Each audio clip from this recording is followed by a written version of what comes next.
In this video, we're going to cover how to re-lubricate your Icarus knee brace. It's a very simple process and it can be done within a couple of minutes. So here's how you do it.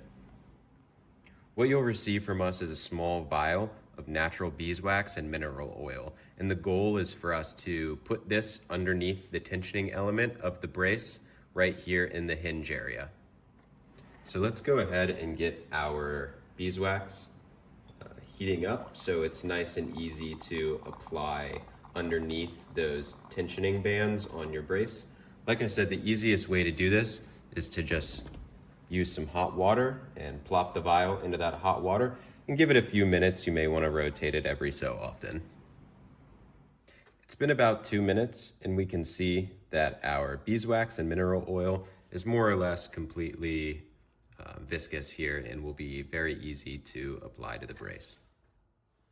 So what we're going to do here is unclip number 2 and number 3 to get a better feel and better look at this hinge right here.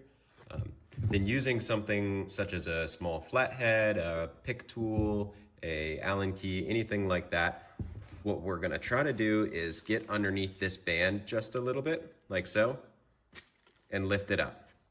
You can always remove your condyle pad if you're worried about that, but the entire brace can pretty much stay together. So right here we've created some space, and that is exactly where we are going to try to put a little drop of our beeswax right there.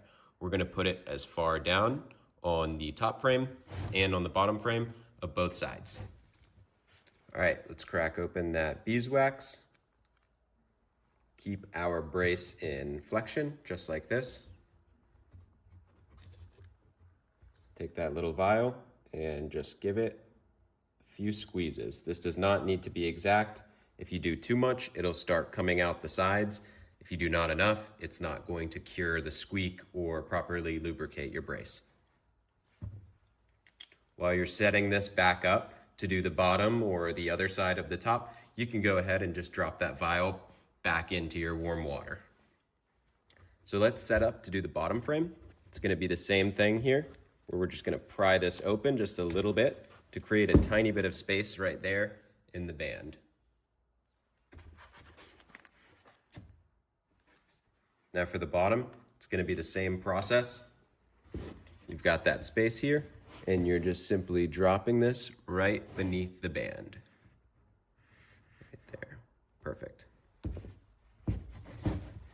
What I want to reiterate is we're trying to really apply this lubricant right beneath the band onto the plastic hinge. It's a concave shape like this that holds the band on top of it. And we want to get that interface nice and lubricated right there to avoid any kind of squeaking and prolong the life of your tensioning element. So once you've lubricated this side, you can do the exact same thing to the other side. I think go ahead and put your condyle pad or anything you may have taken off the brace back on. And it's really as simple as that. If you'd like, you can go ahead and give the brace a few repetitions under tension or without tension to see how you've done. You shouldn't hear any squeaking. Like I mentioned before, you may see a little bit of excess lubricant now if you've put a little bit too much. That's totally okay. It's very easy to go ahead and wipe that away with a cloth or with that tool that you used, but it's really not going to hurt anything. The only concern is if you're worried about it staining your clothing or something like that. Thanks for watching.